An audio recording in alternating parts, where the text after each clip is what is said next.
This is Myth 6. So this is the 6th lecture in our sequence on mythology. And the two photographs that you are looking at come from the oldest human art. These red dots exist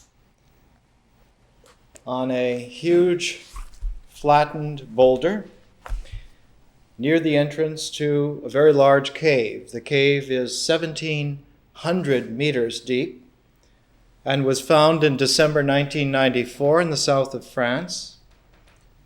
And the art in this cave goes back to 32,000 years ago. We're interested in mythology. We're interested in how the mythological level works in our lives, in human history, in the economy of the practical, in the mysterious flow of the real. We're interested in mythology. And we have acquainted ourselves enough by now with myth to realize that the carrier wave of myth is language. Language is a carrier wave. It's an energy form. Myths are stories that are told with language. Now, it's possible in a creative age like ours to have a whole mythology based upon very esoteric languages. Not just the spoken language like English or Chinese or Sanskrit or Uto-Aztecan, but we could have mythologies out of any kind of a language of color, a 12-tone music language. So there could be mythic structures that are just created at the end of the 20th century. And all this is to say that we must not misidentify myth as something primitive. Myths are not primitive. Myths are primordial, and they're the primordial energy wave form by which language establishes experience. And so experience, our experience, the quality, the content, the pattern of our experience is what we would call a mythic horizon.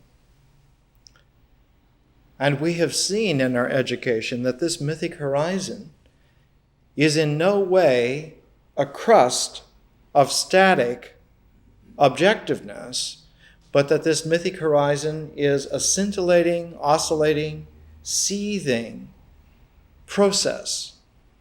So it's a surface of process, best imagined, if one is going to imagine, as an ocean in constant movement.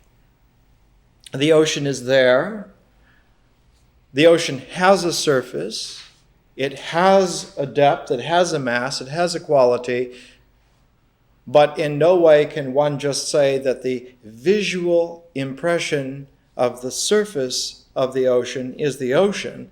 It's simply what is available to a visual, temporal snapshot. Now, the universe, the natural universe, is also like an ocean. And all of the visible light that we see is but the foam on the crests of waves. And we're going to talk about today how in mythology, the first attempts at formulating a sense of the mysteriousness of nature, of the universe, comes to rest in a series of functions that are focused upon the limited quality of the visible world and the unlimited quality of the invisible world. That the visible component of nature is like the wave foam, and the invisible quality of the mystery of nature is like the whole oceanic mass beneath and behind the waves.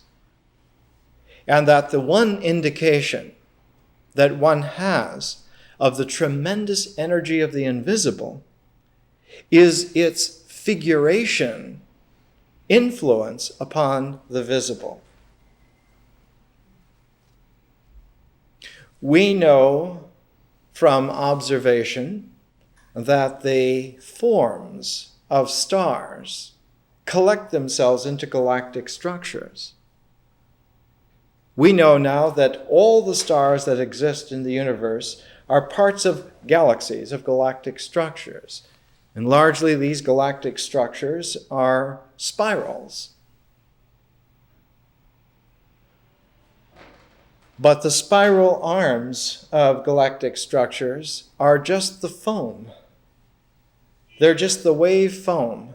The visible stars are just the wave foam of a deep, dense, invisible ocean of the galactic structures that are not there in visible light, but record their effect upon visible light. The invisible affects the structures of the spiral arms, arranging the foam by what we call now density waves. And the mass of a galactic structure is in its incredible invisible density, which in its vibratory waves affects the distribution of the stars, of the light. And in just this kind of a way, primordial peoples, not primitive peoples, but primordial peoples, were able to look at the natural world in such a way that over time and over development, over millions of years of time, over many broad stages of development, that some 32,000 years ago in southern France, human beings began to be able to artistically express themselves by painting a series of red dots in a cluster, in an aggregate, on a rock face near the entrance of a huge cave. And that these red dots, if one looks closely at them, are in the aggregate form of a bison with its head lowered. And this aggregate of red dots forming a gestalt of a bison is an indication that human vision was able to cluster perception into very large shapes, using dots together to make the gestalt of an animal that would have been a source of food, a source of clothing, a source of sustenance for their tribal life, for their cultural experience, for their mythic horizon. For these dot clusters indicate to us, upon long reflection, indicate to us an ability for language to array words together into myths. There is no way that men and women make clusters of red dots 32,000 years ago in the gestalt of a bison unless they had already concomitantly developed the ability of oral language to tell knitted stories together, which would have made a myth. In this case, it would have been a myth of creation, of ongoing creation, not creation as an act which then is back in some historical past, but primordial mythologies always have creation myths that are ongoing. An emergence which is continuous is still happening. Life is being sustained every day. Existence is maturing into experience every day. Ritual action is being embellished into language every day. And so this primordial gestalt in southern France is a gestalt that shows us that there was a creation myth of the bison, of the buffalo, the European buffalo, back at that time. The ability to make images is a function of mythology. Images are always a mythic function until there is an oral language capacity to make gestalts of words that have dynamics that develop into verbal phrases, and one weaves or knits these verbal phrases into a narrative pattern, into a story, into a plot, into a word and phrase sequence that has a beginning, it has a certain development, and it has an end. The development and the end and the beginning will always have variations, but they will always have all three of these. In a way, one can understand geometrically that words are like dots, they're like points. Verbal phrases are like the movement of those dots, the movement of those points, or a line.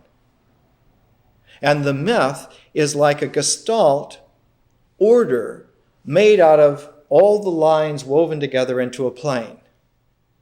So that a writer in the early 20th century, who was one of the most primordial artists of all time, Kandinsky, a Russian genius living in Germany and finally residing in France. Kandinsky wrote a book called From Point to Line to Plane. And that this simple development of geometry is the very essence of art. It's the very essence of the way in which a language structures the points of existence to the lines of ritual comportment to the plane of experience.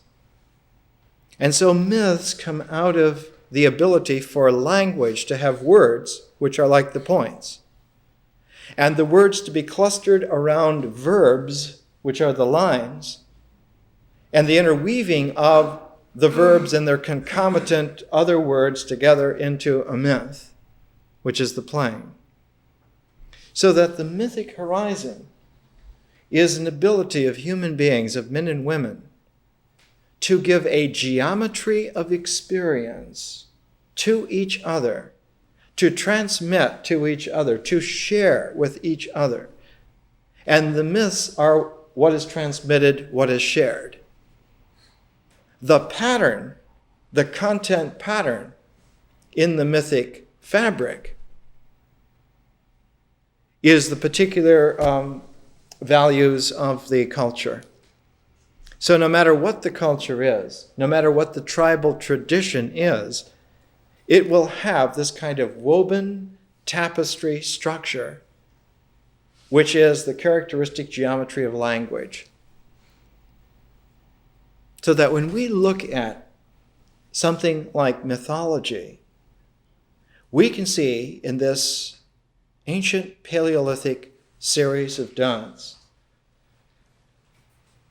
that the very fundamental quality of life was the sustenance of the animals. We talked about the difference between Neolithic man and Paleolithic man. We talked about how Neolithic man liked to tame things. Paleolithic man liked wild things. Paleolithic hunters and gatherers liked to see plants and animals just as they are, so that they could follow the animals wisely and have them. They had no refrigeration, so they had to follow them every day and hunt them every day. The food gatherers had to understand at what season and what microclimate certain berries or herbs or leaves would be available. And so Paleolithic men and women followed nature by participating in it completely. They allowed themselves to be submerged in the constant flow in the ocean of nature. But Neolithic men and women like to select out for themselves only the best, and to tame the plants, tame the animals. So Neolithic men and women would prepare a plot of earth, and they would plant the seeds that they selected from nature that they wanted to plant. They would build little corrals, little pens, and they would raise the animals that they wanted to have selected out of nature. So Neolithic cultures are radically different from Paleolithic cultures. Paleolithic cultures revel in the wild. Neolithic cultures select for the tamed. Now, the transition between Paleolithic and Neolithic has a deep reverberation upon the mythology. The myths of the hunter are quite different from the myths of the farmer. In the myths of the hunter, there is a masculine tone of courage that is essential to the maintenance of life. If the hunter fears the prey, he will not be an effective hunter. If he fears the dangers attendant upon following the prey, he will not be a good hunter. One of the great short novels of the 20th century by Ernest Hemingway, called The Green Hills of Africa, is the experience of two men on a hunt in Africa. And the rhinoceros in this hunt is a very dangerous, perilous beast. And when wounded, a wounded rhinoceros is infinitely clever at finding a way to get back and get those who had harmed it. And out of The Green Hills of Africa, Hemingway shows that the old Paleolithic virtue was the courage to maintain your cool under disastrously perilous circumstances. Literary critics refined it so they used the phrase that Hemingway's primal value was grace under fire, keeping an elegant quiet under pressure. And out of The Green Hills of Africa came a respect then for the modern form of the Paleolithic hunter, which was the bullfighter. Grace under pressure. The bull can gore you, can kill you instantly. But you must stay there with the cape, like Maniletto, and with elegance, let death swoop by within fractions of an inch of you. The Paleolithic mythologies always have masculine courage as the synthesizing value. But the Neolithic mythologies have a feminine tenacity at their base. Neolithic mythologies are about maintaining a center, maintaining a place. Not only day after day, but year after year, generation after generation. For instance, Chauvenet Cave at 32,000 years ago was inhabited by men and women 1,600 generations ago.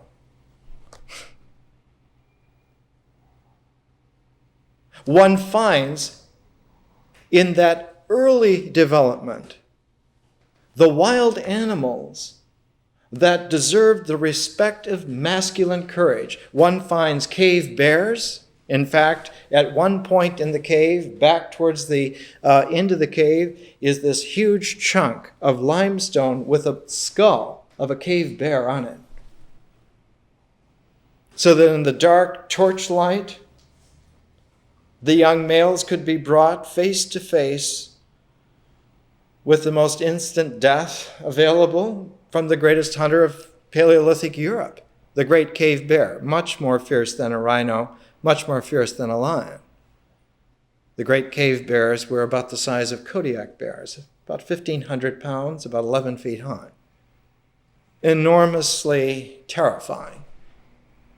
But they were brought face to face with the structure of the most feared peril and shown that this is woven into the very life by the myths. And so the mythology of Chauvenet Cave would have included the bison gestalt at the beginning as the very source of life, and the cave bear skull at the end as the greatest peril to hunting those bison. And in the meantime, alongside the panels, there were panels of horses, panels of lions, panels of rhinos, illustrations of all kinds of perilous animals. Later on in Paleolithic art, late Paleolithic art, like Lascaux, which comes some 17,000 years later, or Niao, which comes about 20,000 years later, one does not find in those caves any Neolithic art, any Paleolithic art about bears, rhinos.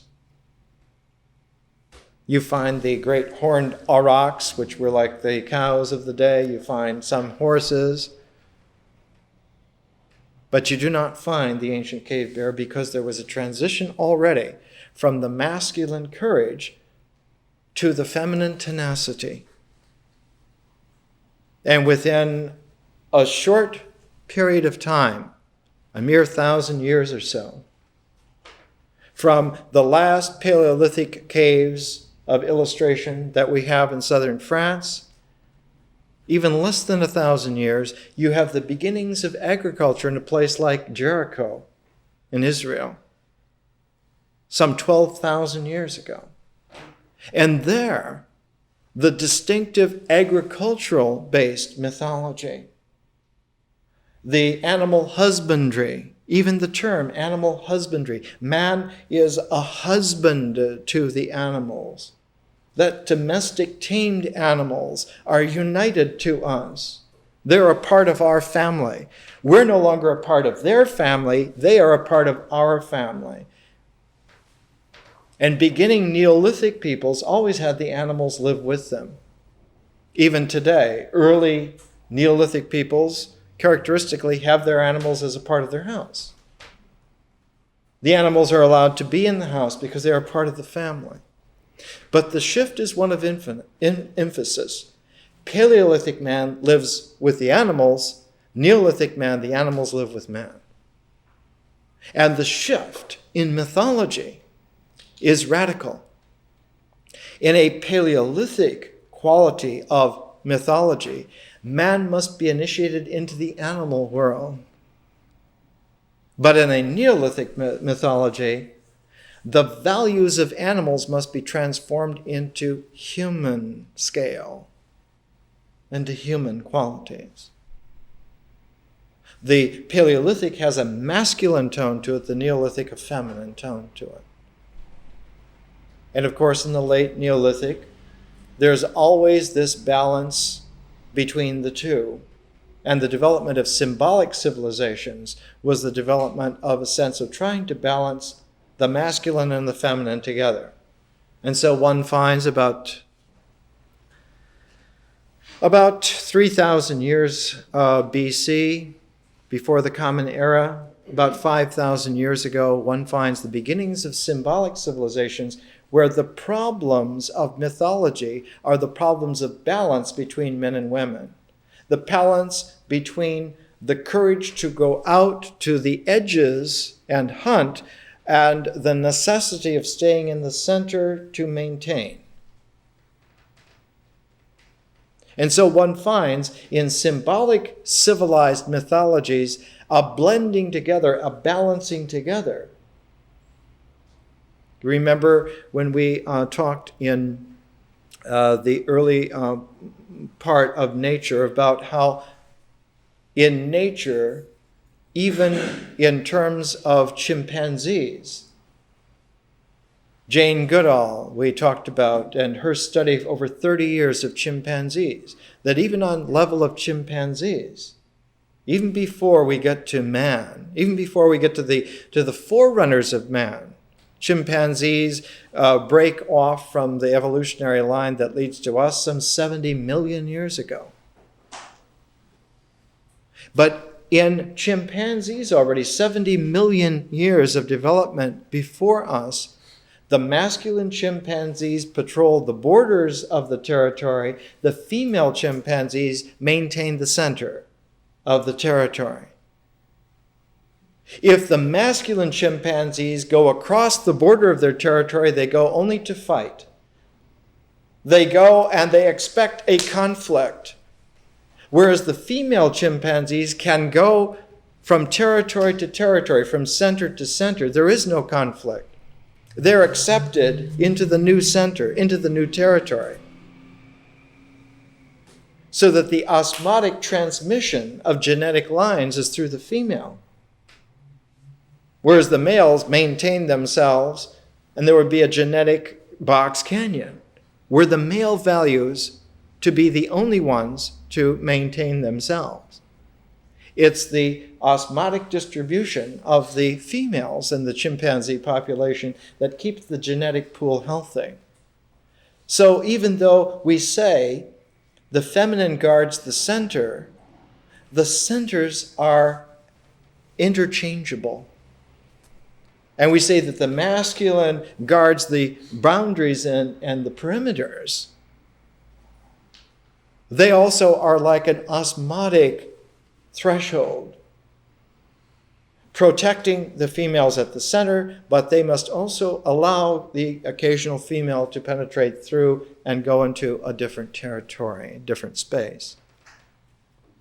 The problem came when symbolic civilizations, symbolic cultures, about the time of Sumer, about the time of Sargon of Akkad, about 4,500 years ago.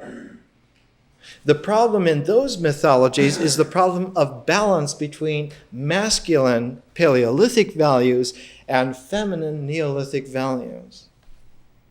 And so when you look at the myths of Sumer, when you look at the myths that men and women were intensely interested in 5,000 years ago, you find two related, paired, concomitant sets.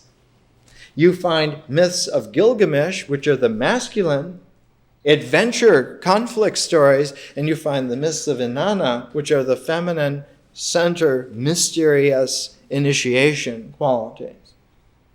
You find the myths of women penetrating into the mysteries of the center, like Inanna, even penetrating down through the 7 levels of unveilment to visit her sister at the very center of the underworld, Ereshkigal, even at the peril of losing what life she had. Inanna penetrates the center, whereas Gilgamesh must go into the wild thresholds at the very boundaries and edges of experience. And so Sumerian mythology is a balance between the Neolithic-centered feminine and the Paleolithic, courageous, adventurous masculine. So symbolic cultures of about 5,000 years ago, their myths are all about the myths of polarities that are balanced. So one sees that the development of language, the development of the mythic horizon, the development of our capacity for experience, has a phase-form development. And that this phase-form development, rather than being just like layers of an onion, are actually ongoing undulations of an energy force, a momentum. It's the invisible momentum of life. Life is this deep, oceanic, invisible momentum. And the only thing that's visible to us are those wave crests where we're able perceptually to see the visible manifestation of them. So our individual concerns are severely limited by the wave crest that we can see. And we need wise women, wise men to remind us of the tremendous oceanic quality of the invisible. And so the mystery of nature, we talked about how nature in no way is statically a thing. or a collection of things. Nature is never objective. Nature is always a process. Nature is always a matrix of change. It's always a mysterious matrix of change. It's a seething ocean of the possible, always happening. But the surface of nature, the surface tension of this ocean, that surface is where existence happens, where the body as an extant object maintains itself.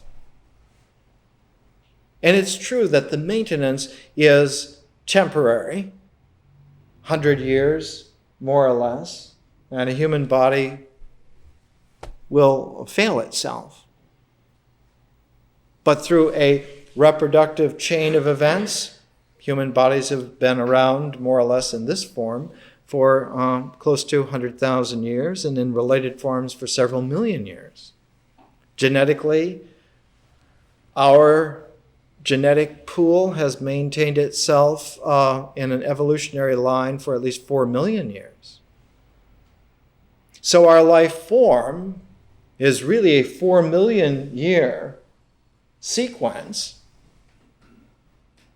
But this sequence, this 4 million year sequence, is just a little blip against the 20 billion years that existential materia have been around. Our ability to understand who we are and who we are together and where we are going and where we have come from and what there is to do and what there is that needs to be done. All of these concerns are part of a single pattern, which is the mythology. Because the mythology gives us the process which has come out of the filter of the ritual comportment of existence. So that the ocean of myth is different from the ocean of nature. The process of language is different from the process of the mystery of nature.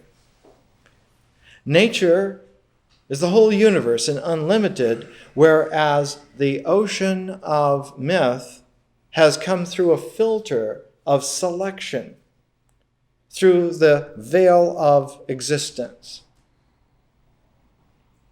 It's like existence is a great interface, a great objective cheesecloth through which the whole process of nature has been filtered, and even though language is likewise a process, likewise oceanic, it is radically different from nature.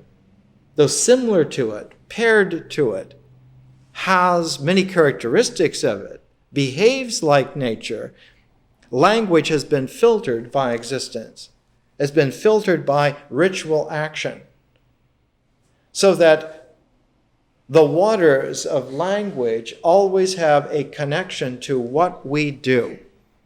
Whatever actions we actually perform, need to perform, those actions must be the content of the myths. And so when someone says, in a rather naive way, that myths are linked to rituals because myths explain the ritual actions, this is somewhat of a misunderstanding. It's not that myths explain why we do certain ritual things. It's that the ritual comportment actually are the bones which allow for the flesh of the mythic language to have the shape that they do. Put in another way, experience has shapes because existence has already made structures. Perhaps, even though it's simplistic, an easier way to imagine this is that the ritual actions make the outlines of shapes, and the mythic language colors them in, so that you get figures, you get images from a tandem of ritual and myth. Ritual actions make the outlines, and mythic images make the figures so that they can be seen, colorful in all light. But language has, just like all of the other qualities in our education, just like nature, just like ritual, just as symbols will be in another couple of months when we talk about symbols, they have a double, they have a paired, they have a polar nature. Some rituals are connected to nature primordially. Other rituals are connected to myth primordially. Some rituals are done for language reasons. Some rituals are done for nature reasons. So too, in mythology, some myths have a ritual function. Other myths have a symbolic function. The ritual myths are an oral literature, and the symbolic myths are a written literature. So that symbolic myths come in with written language. And written language comes about the time of the balance of Paleolithic and Neolithic. The reason for this is that while Paleolithic mythologies can talk about the hunter myths and tell them around campfires in the caves, and Neolithic myths can be told orally, gathered around after the harvest in the villages and small cities that were forming at the time, there would be a confusion. There would be an interference pattern between the two oral techniques, so that symbolic cultures, symbolic mythologies, had to find a creative resolution to the dilemma. One cannot tell masculine oral mythologies and feminine oral mythologies in the same breath at the same time. There would be an interference pattern. There would be a dilemma there. And so written mythologies are the resolution of this dilemma. The development of writing is not just to make business available by keeping track of numerical transactions in more detail. The business use of signs, numeracy, predates written language by at least 7,000 years. Businessmen used numbers for 7,000 years before there was ever a written language. The written language, early Sumerian, comes into existence because of mythic necessity, not because of economic necessity. Numeracy precedes literacy by at least 6,000 or 7,000 years. It was highly effective. And though we can trace the origins of written language to a transformation of numeracy, the little counters, the little clay counters, certain shapes stood for a cow, certain shapes stood for a sheep. Those sign clay counters were collected together in little clay pouches. And after a while, because people got very rich, they had a lot of sheep, they had a lot of cows. They couldn't have a pouch big enough to hold all the counters, so various numerical signs for numbers, like based on tens because of 10 fingers, or based on fives because of the hand, would be engraved on the cover of those pouches. And after a while, they saw they didn't have to put all those clay little counters of 500 sheep in, fit them in, just put some sign for sheep and some sign for 500, and that was the chit. Those were in circulation for thousands of years before there was a written language. The written language, the whole impetus from it, came from this mythic need to resolve the Paleolithic masculine oral myths and the Neolithic feminine myths and bring them together to cinch them together into a larger pattern, a super pattern. And so written language has this symbolic character of reconciliation. And just as rituals are natural or mythic, or myths are ritual or symbolic, symbols are mythic or they're magical.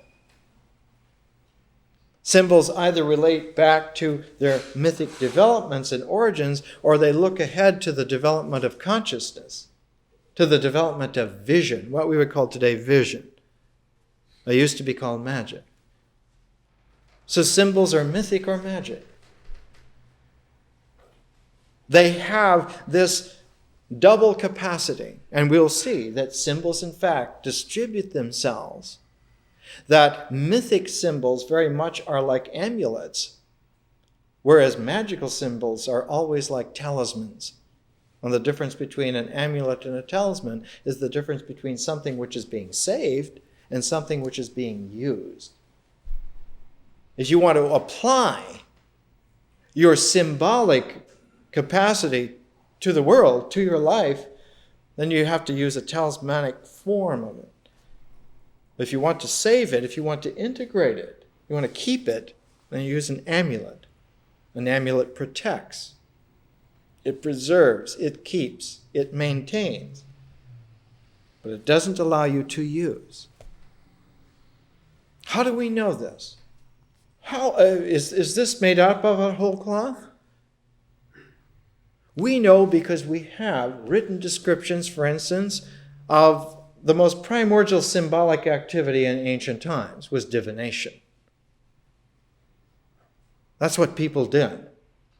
The symbolic activity that was never there in the mythic level, never there in the ritual level, but was there in the symbolic level was divination. And we know that ancient divination was always distributed in at least two different functions. Those that observed the sheep's liver, those that observed the birds, those that observed the weather, whatever was being used for the divination, those that observed the gestalts were different from those that interpreted it. Those that interpreted it were given the gestalts by those who determined it. So that in divination, the augurs, those that interpreted, were quite different from those that delineated. So this double function of the symbolic activity, the saving integral function and the differential application of it.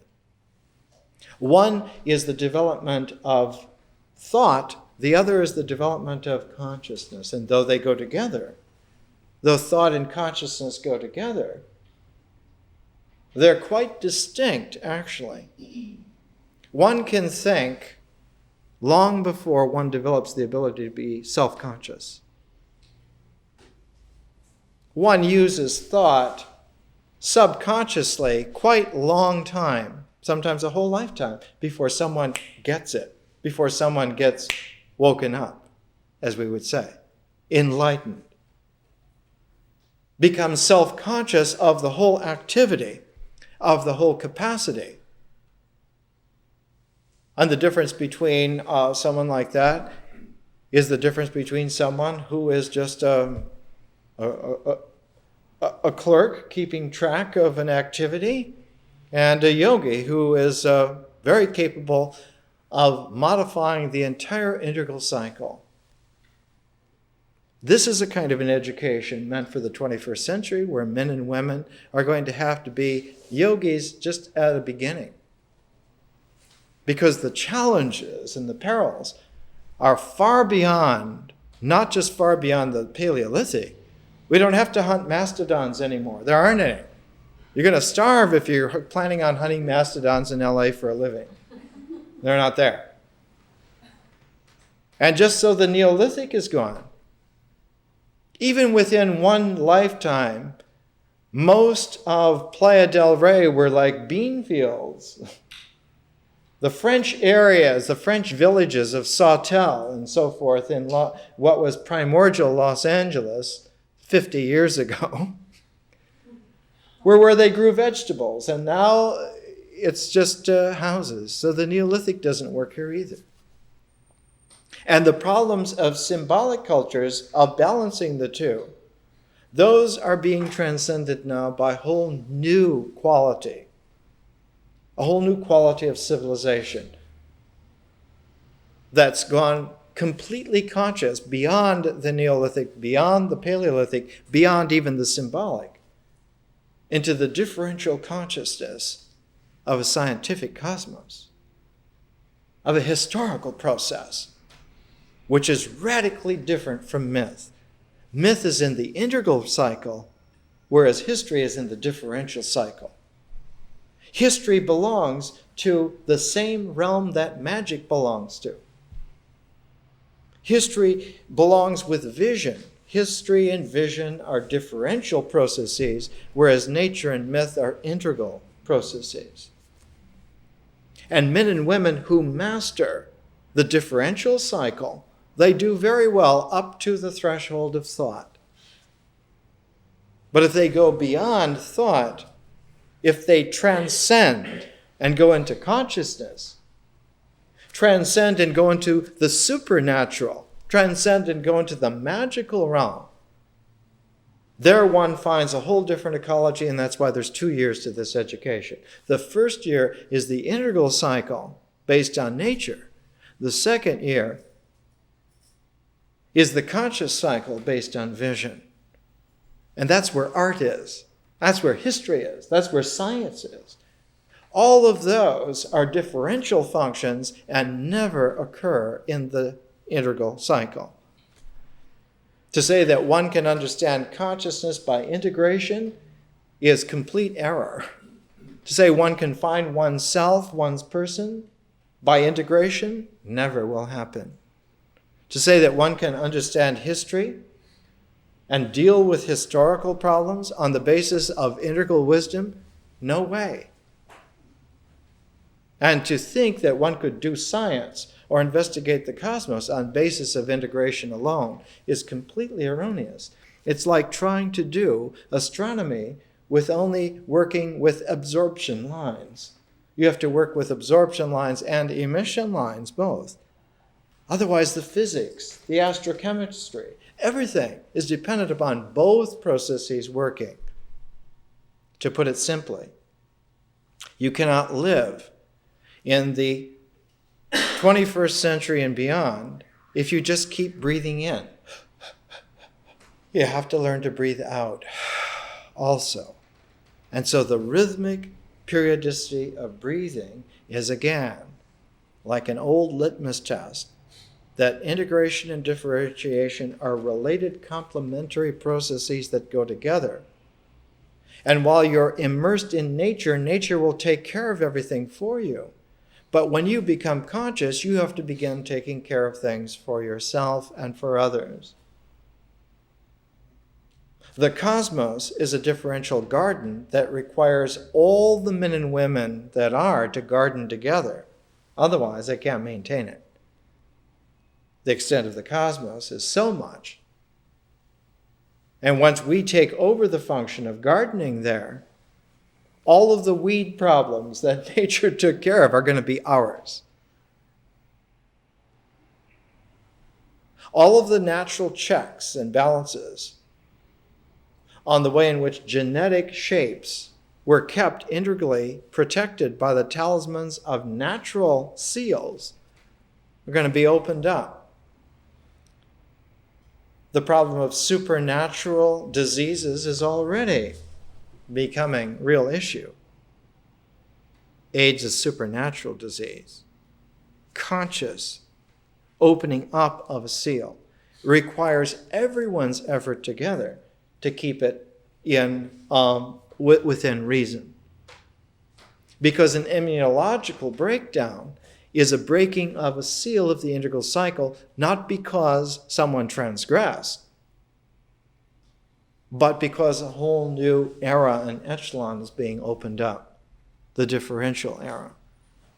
And it's a concern, it's a responsibility of everyone together. This is the way in which an education like this is really functional for the 21st century and beyond.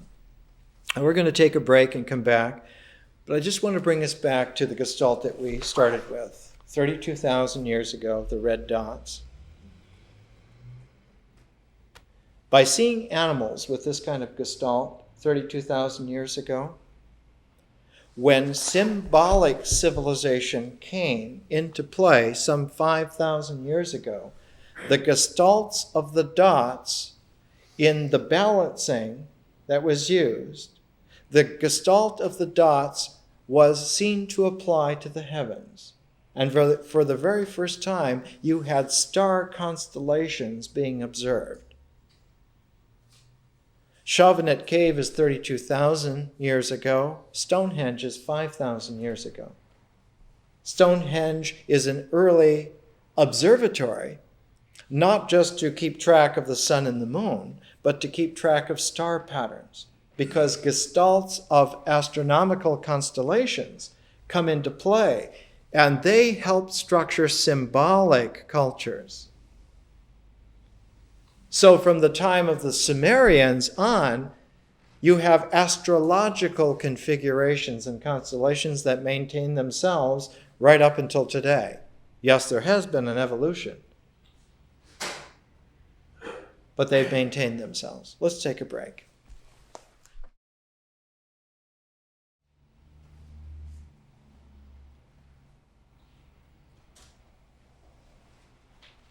This again from Chauvet Cave. This is a panel of aurochs, ancient horned bovine animals. And just as the dots gestalted to form a single animal, here a bunch of single animals gestalt to make a herd. And just this way, the dots, which are words, gestalt to make a myth, and the myths weave together in a cycle to make a mythology. So that the integrating line of the development of how all the myths of a year fit together makes the gestalt of the mythology. The mythology is the ritual year in its completed tapestry, its completed pattern. So the mythology is the synthesizing spinal column of tribal experience. And not just of tribal experience, but because we're going into really deeper substructure levels. Mythic language is all about feeling. So feeling has its shapes because of a mythological cycle. And if the mythological cycle is intact, then feeling is whole. The feeling tone capacity is full. To the extent that a mythology or a mythological cycle is compromised, is blocked, is negated, is interfered with, to that extent, the feeling tone capacity of human beings is compromised.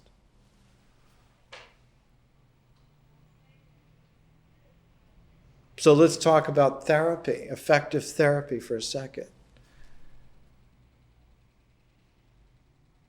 The vogue of an effective therapy to restore feeling to its wholeness involves myths, involves mythology. But in a methodological application that is radically different from those that are currently in practice. Very often, the success of a therapy is based upon factors other than those that are intended. And not just the therapies of adjustment. Therapies of adjustment are really cosmetic. But therapies of cure, the difference between cosmetics and medicine. Therapies of cure involve not just bringing the mythologies back together into feeling-toned wholeness, but restoring the feeling-toned wholeness to the whole cycle and ecology of integration, and relating that whole cycle and ecology of integration to the whole cycle and ecology of differentiation. So when you look for a cure of some impairment, one has to be a real physician. You have to understand medicine with big M. You have to understand therapy, therapeia, as related to its complement. What is the complement of therapy, of therapeia? The term therapeia comes from the Greek. It means contemplation. It means inner seeing. And always related to therapeia is the other term, which is called, in Greek, praktike. It means practical. It means what can be applied, what can be done. So what can be done and what can be seen to be needed to be done always have to work together. And if they remain polarized without reconciliation, then it doesn't matter what adjustments you make in one or the other. The imbalance will wash them out after a while. It's like writing in sand at low tide. But the despair of no traction is completely forgotten with not the hope, but the promise of effectiveness. Not only can a human being come back in restoration to full health, but they can be brought back to a growing radiance that advances that full health to any dimension that they require or need. We're capable of worlds without end. And this is good news. The good news, bad news. The good news is that it's true. The bad news is that it's forgettable. One can easily forget. One can forget through disbelief, but one can also forget through ignorance. Or the form of ignorance that is like a disease in our time, incredulity.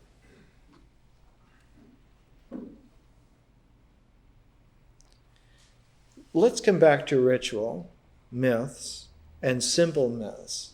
Let's come back to that pair. Notice how pairedness, notice how polarity gives objective structure, but pairedness gives a transitional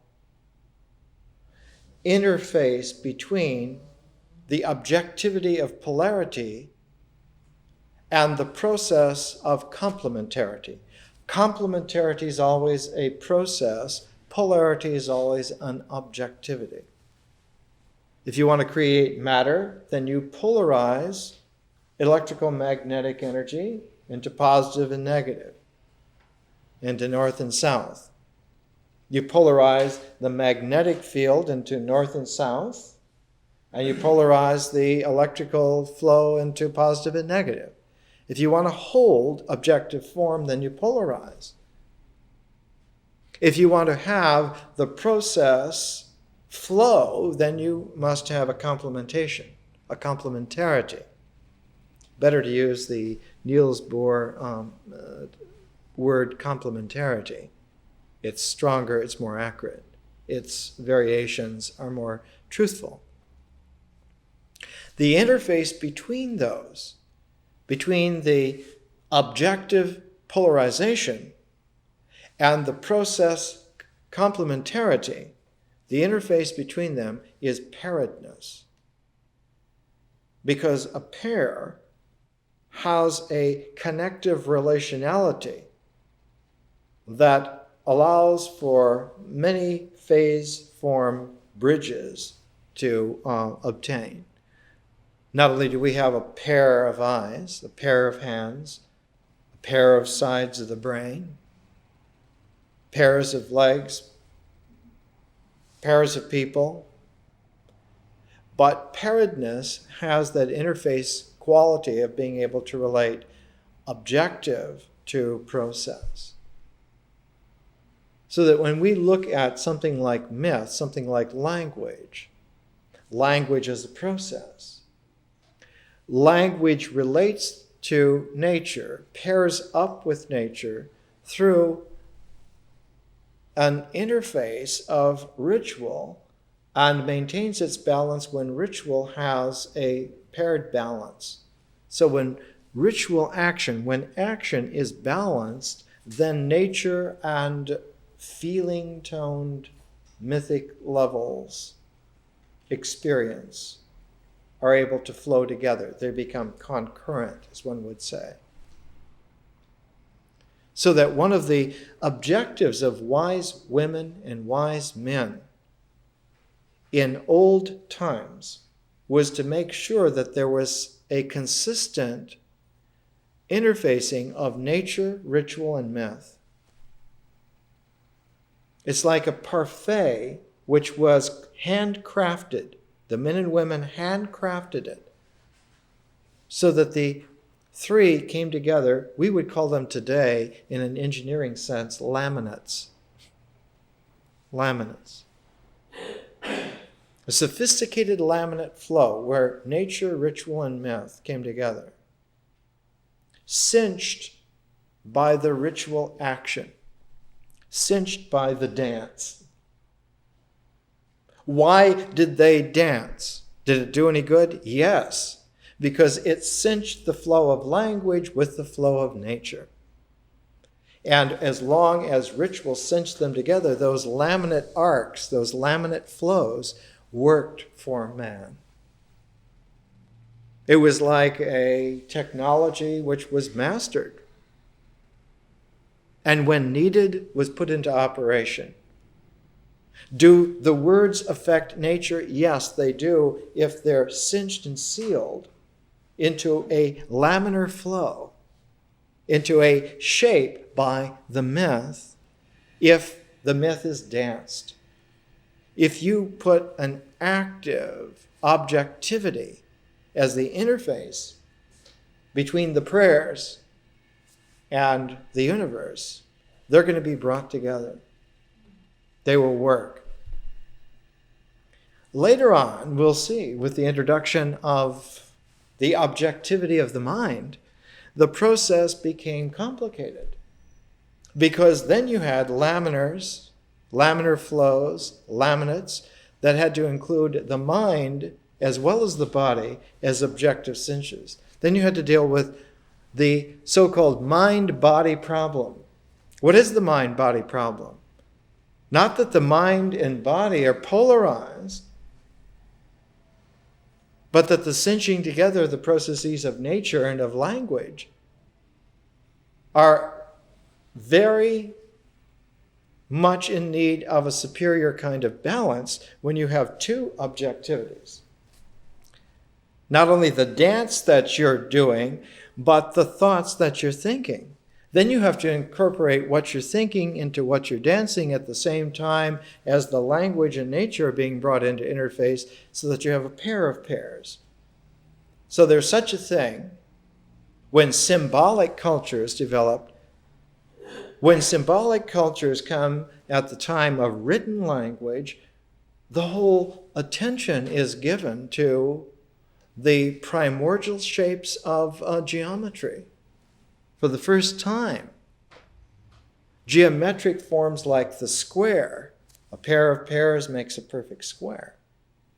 The square, or the triangle as a half of a square, two triangles as a pair that make a square. The development of pyramids, the squared of the three-dimensional triangle. When do pyramids appear in human history? They appear at the time of written language, about 3000 BC. So all of this comes together. And just as the pyramid, just as geometricity, just as written language are indications of the need of balancing the Paleolithic with the Neolithic, it's also a balancing of the ways of the mind and its objectivity with the body and its objectivity. The body with its objective actions, what it does, its functions make it what it is. The mind's functions make it what it is, and those ideational functions, that thought is objective, was an astounding thing to men and women. And 5,000 years ago, coming upon it for the first time in a crisis, in a peril, in a real problem. It was a fierce challenge. It was perilous. What are we going to do? It turns out that our thoughts now are so mature that thought forms are as objective as ritual dances, and we have to incorporate them. We have to integrate them into our sense of the real. All of a sudden, the therapies that were okay before didn't work without this added dimension. Is a real crisis. Is a crisis that our ancestors faced and won. They delivered us here out of tremendous travail. But when you look at the face of someone who dealt consciously with that situation, I showed you before, I think about 2 months ago, the face that has survived in metal, miraculously, of Sargon of Akkad, 4,400 years ago, the father of the author of the Inanna epics.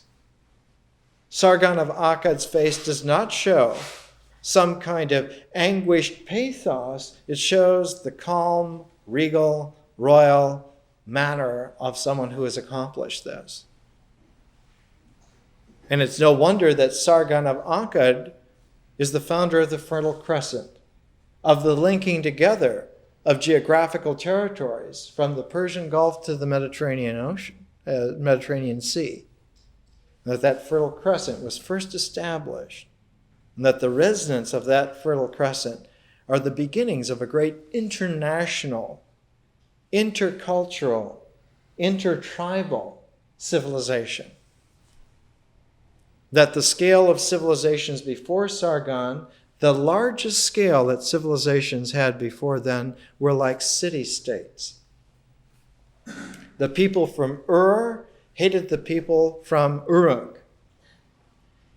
They're just over the hill. They would be today 10 minutes drive away. They're not part of our town. It's high school level, right? Competing high schools. Whereas Sargon already is postgraduate. He's saying we have about 3,000-4,000 cities all together in a pattern that has many different languages, many different cultures.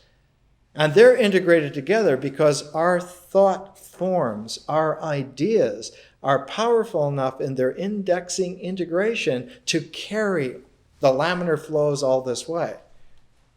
We can integrate nature and ritual and myths from 500 cities together by single synthesizing symbolic idea.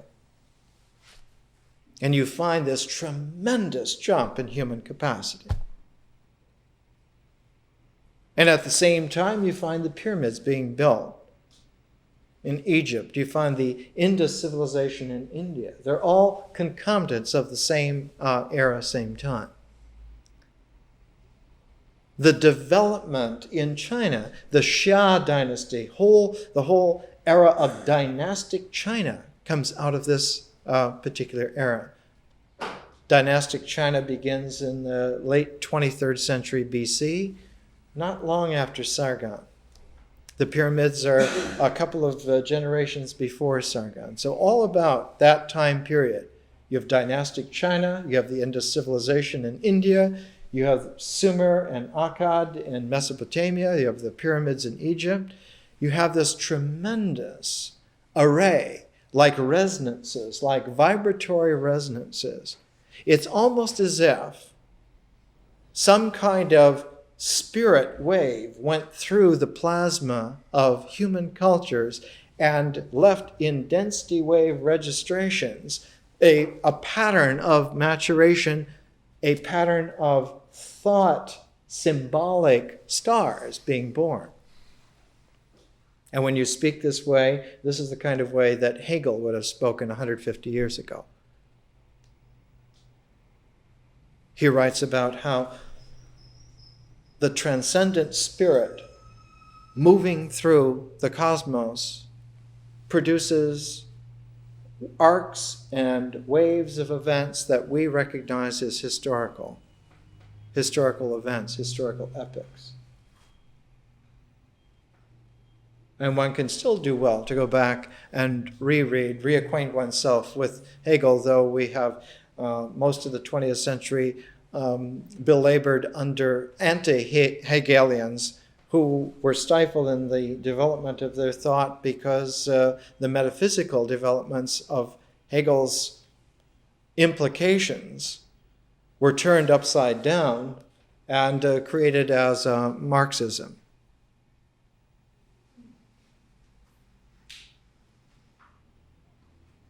Through misunderstanding, gross misunderstanding. I don't know if you, just an aside, Karl Marx was a reporter for the New York Tribune, working out of the British Museum library, and a lot of his ideas came from seated at a desk as a semi-journalist. Hegel's first-class mind in Berlin at a time of extraordinary genius, when he was the star of the show. Kant once lectured in the same building as Hegel, and he drew about 5 students, and Hegel had several hundreds of students hanging out of the windows to hear him because he was extraordinary. You look at a portrait, an engraving of Hegel, it looks like Sargon in the sense of really balanced, alert consciousness, integrated as much as can be to differential, integral complementation. Really royal kind of a figure. Some limitations. He never understood Asian thought at all. In his History of Philosophy, he gives about 3 pages to Asian thought, so it's just completely missing. If Hegel had known about Wang Yang Ming, much less the I Ching, he would have danced circles around himself. We talked about Leibniz, who understood the I Ching, was one of the first Europeans to integrate the I Ching into Western thought, and out of this came the differential calculus.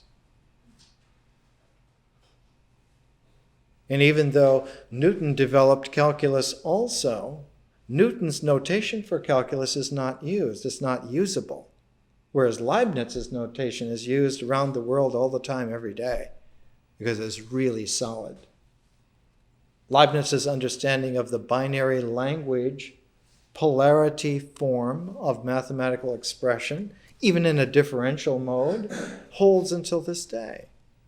Every high school student in the world who learns calculus learns something that old Papa Leibniz discovered by making an interface of Chinese and European thought. This was 300 years ago.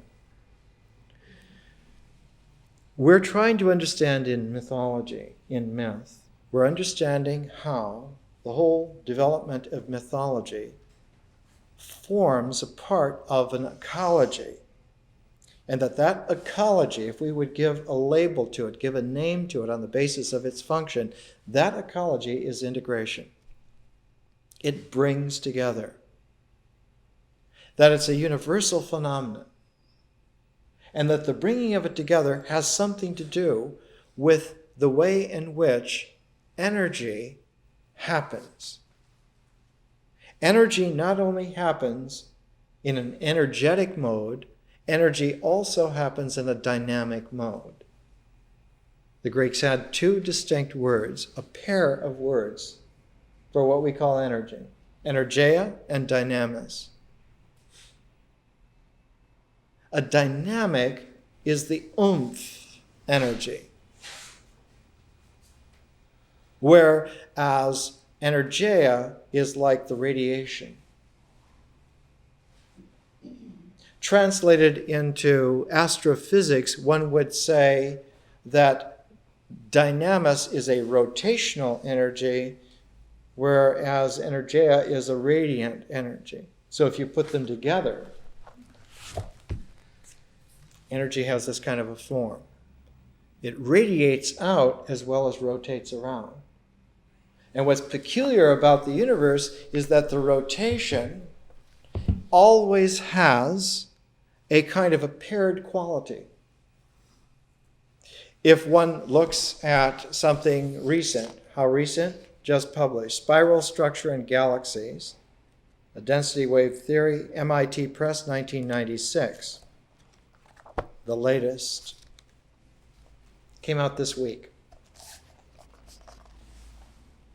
Computer structures of spiral galactics show the paired qualities that have a co-rotational pattern, and that's how the development of spiral arms happen. If you take this pattern and you make a symbolic shape out of it, you get the Taoist Tai Chi. The Tai Chi is a very clear symbol seeing the idea of co-rotational energy as a dynamic form which exists symbolically in the objective reality. In the universe, actually exists, comes to focus, has its objective existence in the mind, but is just as real as any spear ever shook in any dance ever done. What we're trying to learn in our education is a broad landscape of actuality, which includes all of these dimensions. And without it, an education is just going to be deficient. Not only in one thing or another, but in whole gulfs, whole areas, whole gestalts that are indispensable to health and fullness.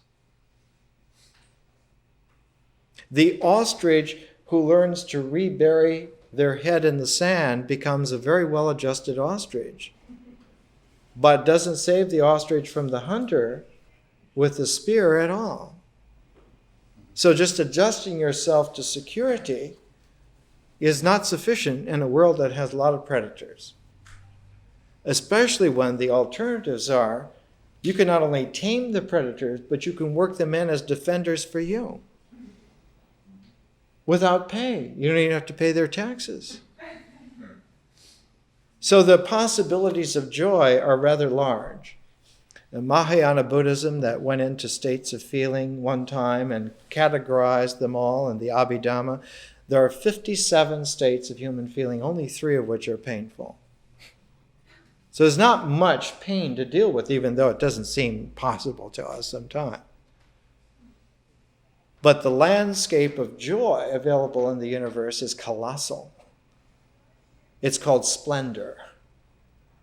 The splendor of divine joy is so vast as to almost shrink pain into vanishing diminution.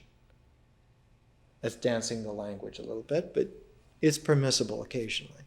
I try to keep this as steady as possible, but you have to allow a few Victorian flourishes from time to time. If we look at mythology in its pairedness, ritual myths and symbol myths, one of them has an oral quality to it, the other has a written quality. The oral quality also has a pair. It has a masculine Paleolithic courage pair. You got to have courage to get out there and fight those monsters. But it also has paired with it the feminine need to protect that center. This center nourishes. It cannot be abandoned. At the same time that those perimeters are being defended, this center has to be maintained. So when you knit those together, what kind of symbolic myth do you get that balances together? You get a symbolic myth like Theseus going into the labyrinth to find the Minotaur at the center and deal with it. The myth of Theseus is the founding myth of Athens.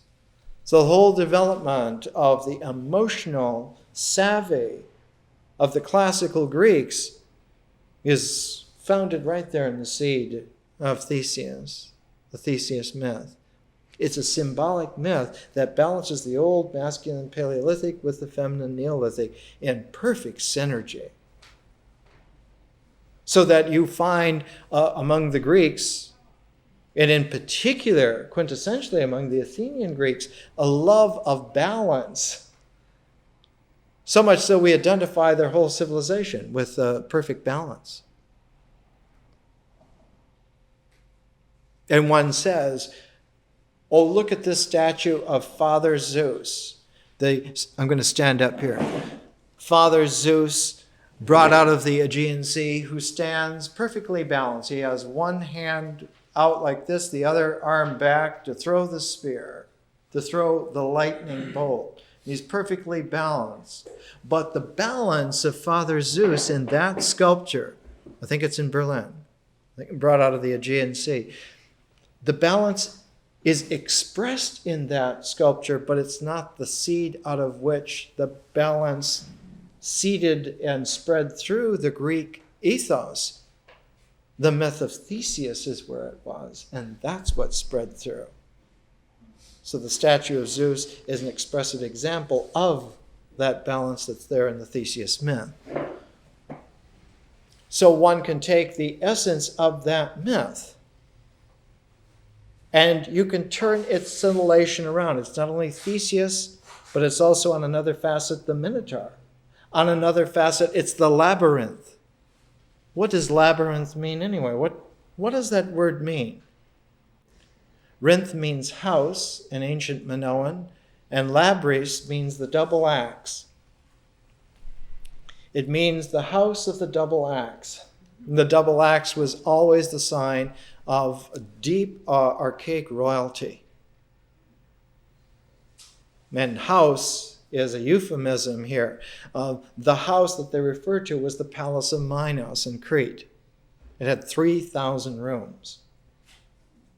You want to talk about your big houses in Beverly Hills? 3,000 rooms.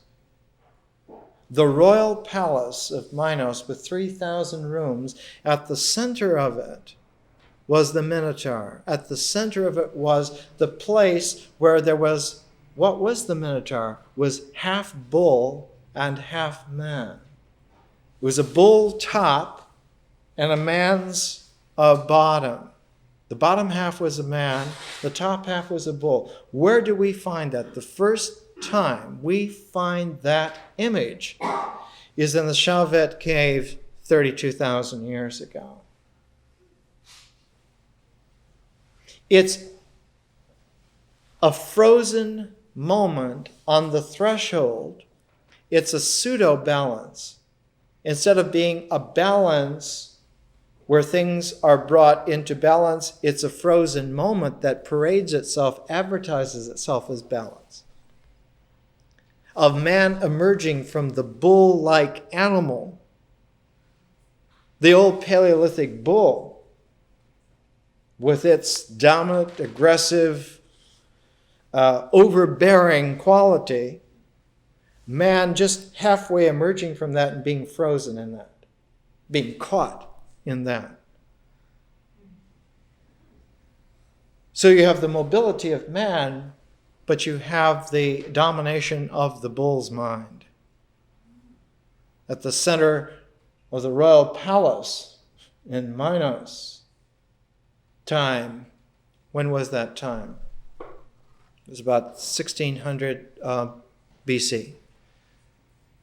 So the myth of Theseus is this great triumph of the ability to penetrate through to the center of the labyrinth, to the center of the great palace of the double axes, and confront the frozen polarity of man caught halfway between bull and human, and stop the sacrifice of young men and women to this icon, to this frozen icon.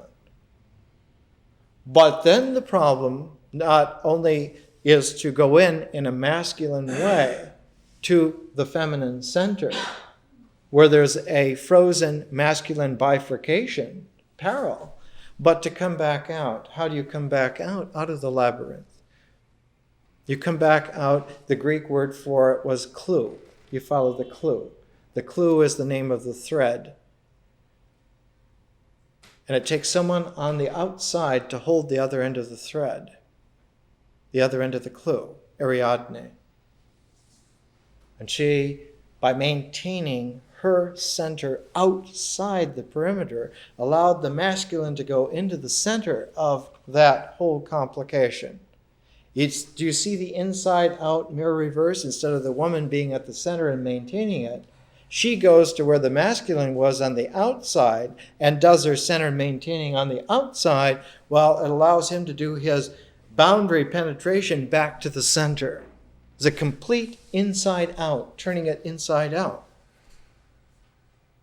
Turning the Neolithic inside out was the triumph of the founding of the whole city of Athens, of the whole development of Greek symbolic civilization. So this kind of education is not just a good idea. It's not just interesting. It's very useful, practical. The application of it is always just one or two steps away from really dealing with it.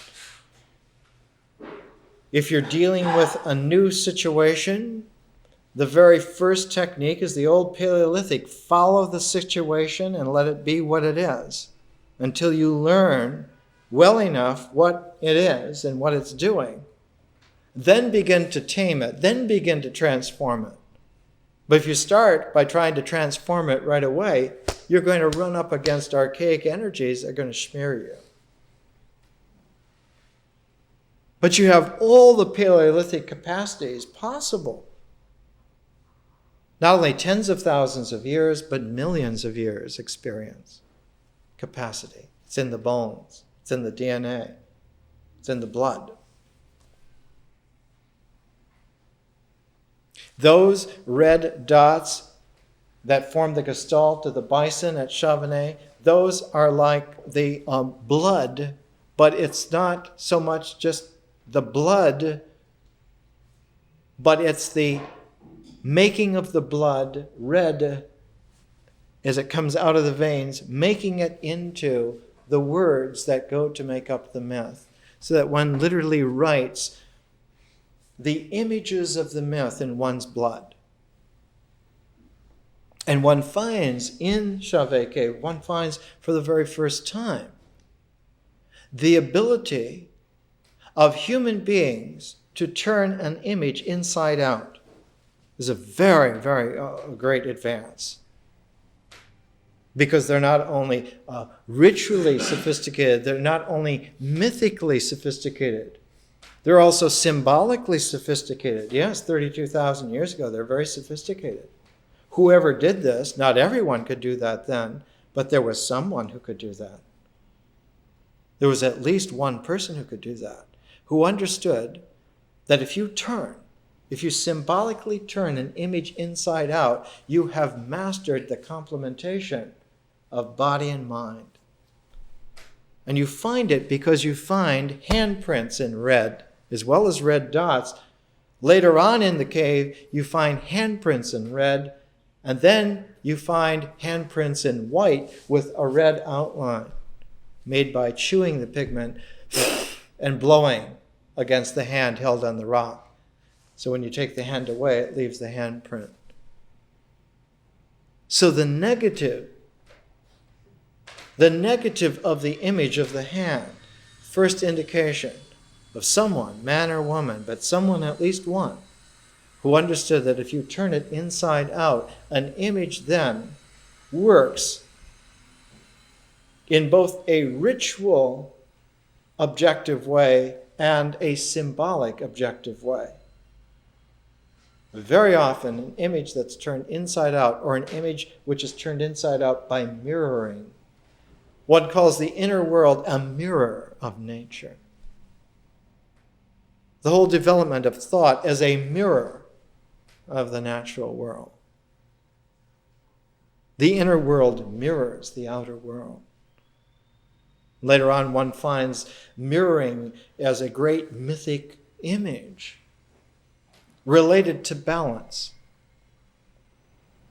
In Central Asia, in cultures that have long since disappeared and survived only in Iran and in China, one finds at one time the hand mirror of women was embossed on the other side from the mirror with what is called in Chinese artistic criticism TLV mirrors. They have these little brackets that look like L's, or sometimes they're turned so that they look like V's, and sometimes they're doubled and paired together so they look like T's. TLV mirrors. They're always hand mirrors for women to see their faces, and on the back are these TLV designs. The mirror is to see the outer face.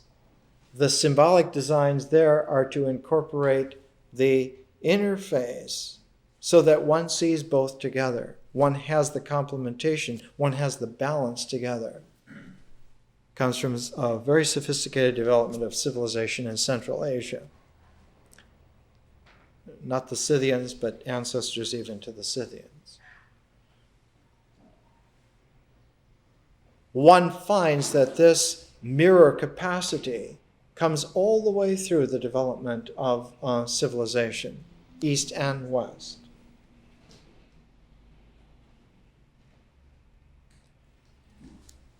Myths, in their basic process, their basic happening, not only give us indications as to how language functions, but also as to how feeling functions, as to how rituals and myths, mind and body, come together either disjunctively in problems, or in polarity, in standoffs, or in interchanges as in viable superior processes, synergistic processes.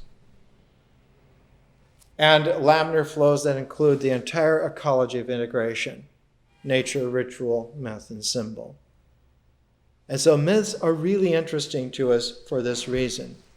And next week we're going to talk about how the image is like the molecule of the myth.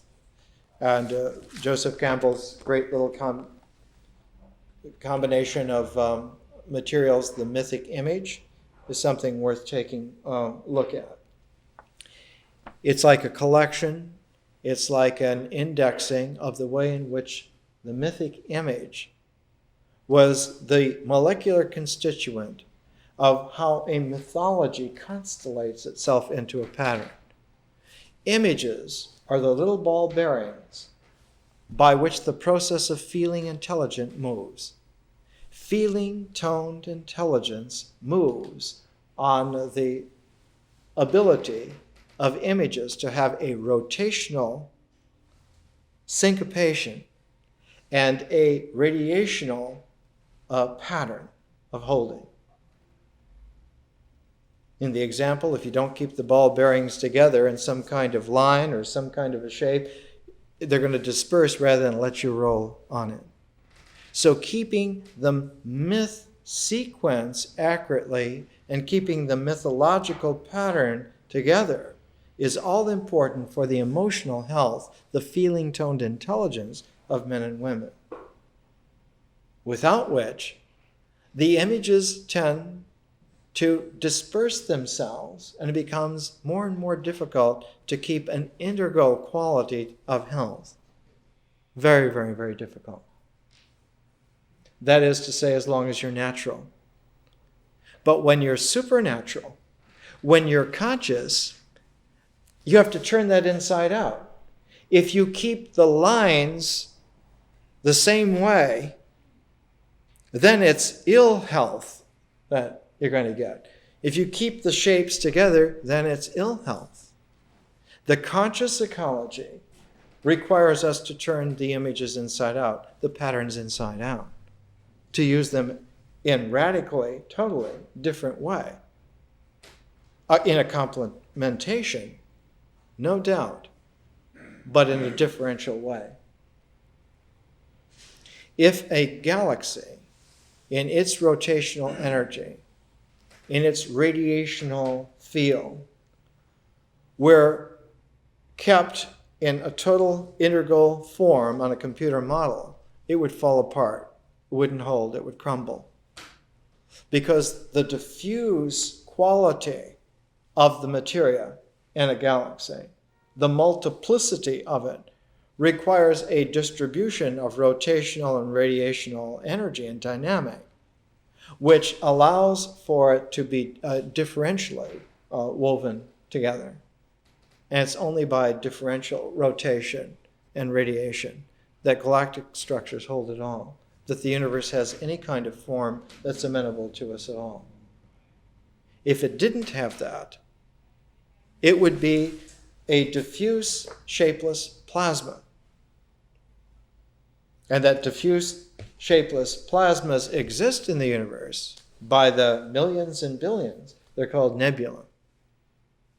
And for a long time, human beings simply called galactic structures nebula. The last person to call them a nebula was the first person also to call them galaxies, Edwin Hubble. His great book appeared as early as 1930, called In the Realm of the Nebula, written right here in Los Angeles. The Realm of the Nebula was written just a year or so from Hubble's great Atlas of Galaxies. Those two books go together. They're like an interface. They're like a pair. The Realm of the Nebula is the last of the old integration-bound way of looking at the plasma clouds of gas as being ill-defined and understanding and being able to show that they're ill-defined because of great distance away, and that when one understands their structure and through telescopic capacity brings them closer in, one sees they're galaxies. They're not nebulous at all, but they're spiral. And that the spiral structure of galaxies, some 3 generations after Hubble, is understood quite adequately. The density wave theory of spiral galactic structure is like a signpost for us. It's like the myth of Theseus in ancient Greece. The development of the spiral spirit archetype in the 1930s is development of a whole new way of symbolizing the cosmos for ourselves.